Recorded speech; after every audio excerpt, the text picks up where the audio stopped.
Hey, and welcome back once again to Ancient Ways for Modern Days. Today we are rounding out the story of Lazarus and the very ending of John chapter 11.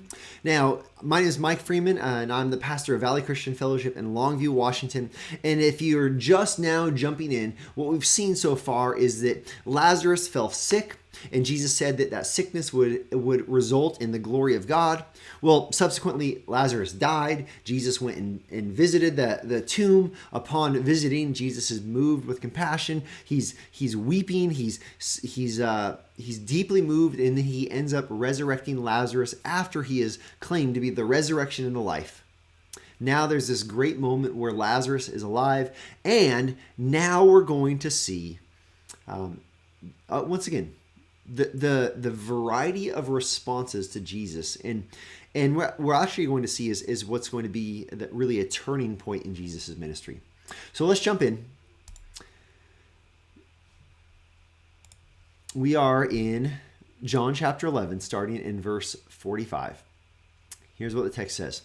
It says, "Many of the Jews, therefore, who had come with Mary and had seen what he, Jesus, did, they believed in him." This is great. They believed. But some of them went to the Pharisees and told them what Jesus had done. They are tattling, right? Or they're hey, Pharisees, you got a problem on your hands. Jesus is resurrecting people from the dead now. I mean, when he was turning water to wine, we could handle that, but now he's resurrecting people from the dead, right? So the chief priests and the Pharisees gathered the council and said, "What are we going to do? For this man performs many signs." They are circling the wagons. What are we going to do? How are we going to deal with this Jesus? They continue, "If we let him go on like this, everyone will believe in him, and the Romans will come and take away both our place and our nation." So they have this self-preservation mindset. They are worried about the consequence of letting Jesus continue to be seen as the Messiah. But one of them, Caiaphas, who is the high priest that year, said to them, "You know nothing at all, nor do you understand that it is better for you that one man should die for the people, not that the whole nation should perish." Now, what is he saying? He's saying, we've got to get this guy killed. We've got to sacrifice Jesus so that the Romans will not come and terrorize us further. Now, verse 51. He doesn't realize what all he's saying. He did not say this of his own accord, but being high priest that year, he prophesied that Jesus would die for the nation, and not only for the nation, but also to gather into one the children of God who are scattered abroad. He's prophesying and he doesn't even know it. And this is an incredible prophecy. This is so that the children of God would be gathered to him through Christ, specifically through Christ and his death. Verse 53. "So from that day on, they made plans to put him to death. Jesus, therefore, no longer walked openly among the Jews, but went from there to the region near the wilderness, to a town called Ephraim, and there he stayed with the disciples." So here's what happens. There is this incredible miracle. Lazarus is resurrected from the grave. There is this unbelievable response. We have to kill Jesus. There is this insightful prophecy. It is better for one man to die than for everyone to have to face the consequence of sin. In powerful prophecy.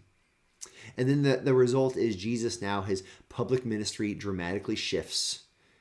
He is no longer going to be doing this public ministry out in Judea and Jerusalem where his visibility is going to create an easy target. He's going to, in a sense, kind of change directions for a while until the time of his arrest and crucifixion.